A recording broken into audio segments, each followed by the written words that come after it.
Learn the art of investing on Moneywise.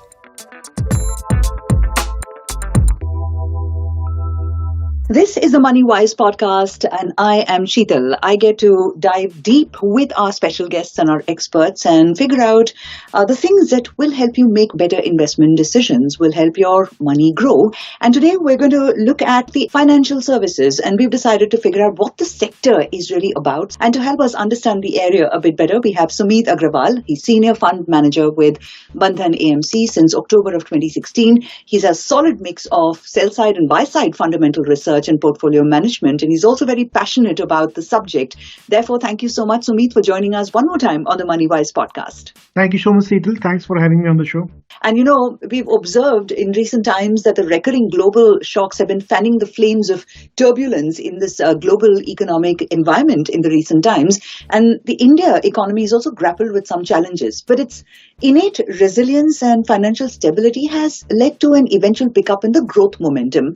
Plus, we are also hearing and seeing that India has remained among the world's fastest growing major economies, contributing more than 12% to global growth on average during the last 5 years itself.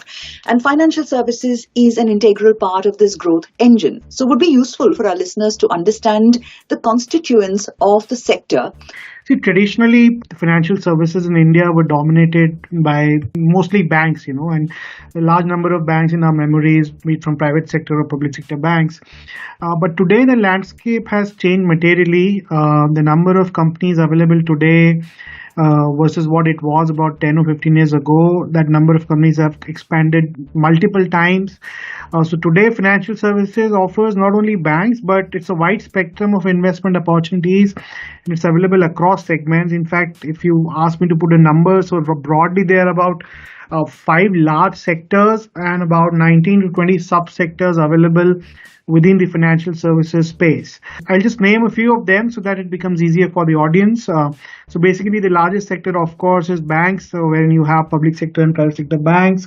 There are some new age banks which were licensed by RBI, known as small finance banks or payments. This is the piece which we traditionally have always understood to be the front runner of financial services. However, in addition to that, in the last 5 to 10 years, we have seen some new sectors emerge like insurance. So today you have a number of general insurance companies, standalone health insurance companies, even life insurance companies which are available in the public markets. There is another sector called capital markets. So today you will find a lot of asset management companies which are listed. There are depositories, there are register and share transfer agents. There are exchanges, financial product distribution companies, rating agencies, and whatnot. So essentially, the segment has actually quite broadened in the last 5 to 10 years. There's a entire new set of segment called fintechs. So you and me would be using the Paytms and the Google Pays of the world, and you'll be surprised that the sheer number of fintechs that has evolved, which is involved in the financial services space, that has grown at a very rapid pace, and it is enabling people to take advantage of the technology platform, the Aadhaar-enabled payment devices, and all this thing is only going to grow. So all in all, financial services is a very wide sector versus what the perception is, which is just restricted to the banks. Yeah. And in all, it offers good opportunity for people to actually participate in that. What's in it for me as an investor? What is it that investors should understand about financial services from the point of view of wanting to invest perhaps in the sector? If that's a question in their mind, like what should I be looking at? What would you tell them? Obviously, the primary question that comes to mind before making any investment is the potential returns that probably the investment will make. And for that, we'll delve into the data in the past. So if you look at the past data from 2005 till today on a CAGR basis, the broader market index have compounded at about 13.5%. But if you look at a financial services benchmark, which is let's say Nifty Financial Services TRI, that index itself has compounded at about 17%, which is 200 to 300 basis points higher over so many years.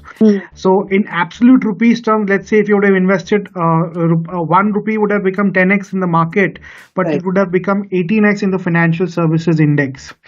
Obviously, as a standard disclaimer, past performance is not a guarantee of future returns, but still to a large extent, it indicates the wealth creation that particularly this sector is presenting, and there is enough demonstration in the past with this data which I have just shared. You're listening to Moneywise, successful investment ideas that create wealth. Did you know? The global mutual fund assets market had a revenue holding of $50 trillion in 2021. It is expected to cross $135 trillion by 2030, growing at a CAGR of 11.5% between 2022 and 2030. Personal Finance Simplified, only on Moneywise. What are the sectors or subsectors within financial services that are under-penetrated or in that sense have potential for more growth? And we also hear that, pink papers are saying that mutual funds are witnessing a robust SIP inflow. So that would also be good for our listeners to understand. Yeah, absolutely. So obviously there's an effort made from AMFI side about mutual fund Sahi Hai campaign, and there's an increased awareness about mutual funds, which is much, much better than what it was perhaps in the last 5 years or so. But still, if you see today, Sheetal, only 3.7 crores is the number of the unique MF investors in the country. And you know what, a population is north of 130, 140 crores. Right. So basically only 2.5 to 2.6 to 2.7% of the population is invested in mutual funds. So that itself reflects a lot on the potential of this sector as a whole. Mm. Even if you look at the mutual fund assets to GDP, which is kind of a ratio which we see to compare globally, the mutual fund assets currently are only about 16% in India.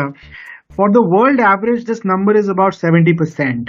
And if you look at some of the developed economies like the USA and the UKs of the world, probably that number is north of 100%. So essentially, the underpenetration presents a very significant growth potential. Same is the case with insurance. So if you look at the life insurance premium, again, as a percentage of GDP, that number is about 4.1%. For the global economy, for the developed world, that number is north of 11-12%. So still, again, a 3x room to grow. Right. So this underpenetration, despite of being equipped with mobile digital capabilities, still the underpenetration offers a large opportunity for growth for the future. And, while we know that you're not really an astrologer, that is not your forte, I want to lean on the benefit of your wisdom and guidance, your experience, to understand what could be the possible opportunities that lie ahead in this sector. What can we look forward to in the near to short term? Just to recap, in about last 7 to 8 years, 3 key things have happened, which is leading to a large growth. Mm-hmm. You would have heard this technical term called, JAM, which we call it Jan Dhan account, mobile and Aadhaar. So today, roughly, 90% of the population above 50 years of age group is technically having a bank account in the form of a Jan Dhan account. Roughly there are about 48 crores account today versus 11 crores account, let's say in 2015. Similarly, Aadhaar, roughly 95% of the population is actually covered by Aadhaar. I think there are about 133 crores Aadhaar cards which are issued already. You won't believe, on the mobile side, India actually sold about some 40 crores smartphones in the last 6 years. Wow. Today we are about 78 crores mobile data subscribers. So now when you imagine all these 3 things together, having a smartphone in hand, having a linked bank account, having a digital infrastructure like Aadhaar for your KYC and ease of doing business, all this has led to emergence of digital payments. Like you and me and our colleagues, very happily we keep using UPI, IMPS and various other payment platforms. Right. Today, if you see the proportion of the volumes which get transacted through UPI and IMPS, which is like digital payments, you will be surprised that in the last 5 to 7 years, that number has grown from 6% to roughly 60-65% today.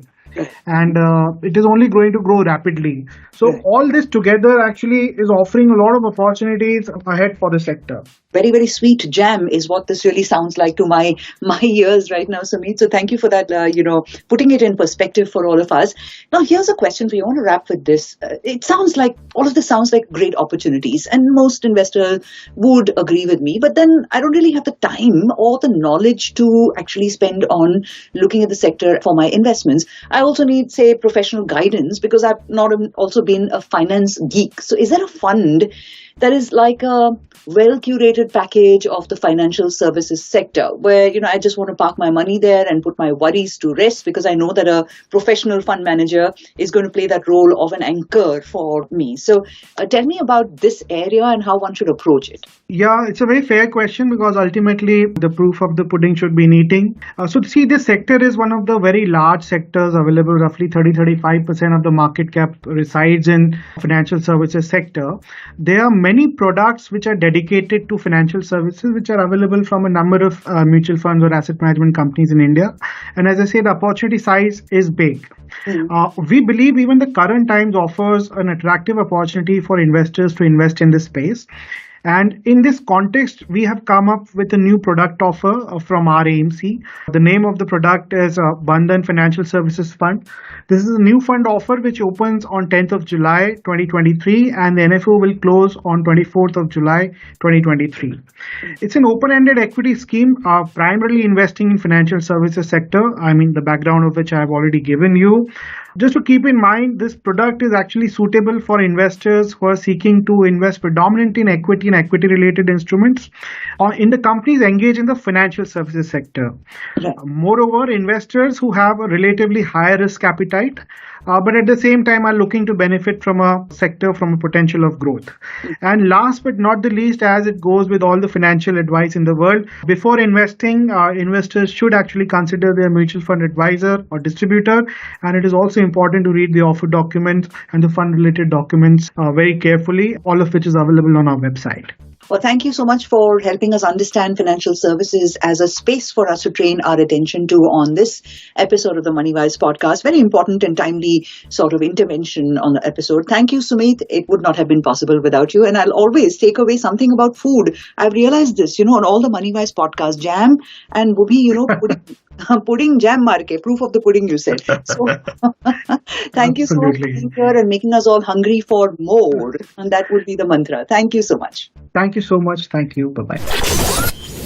You're listening to Moneywise, brought to you by Bandhan Mutual Fund. Check out the rest of our series for more investment advice. Mutual fund investments are subject to market risks. Read all scheme-related documents carefully.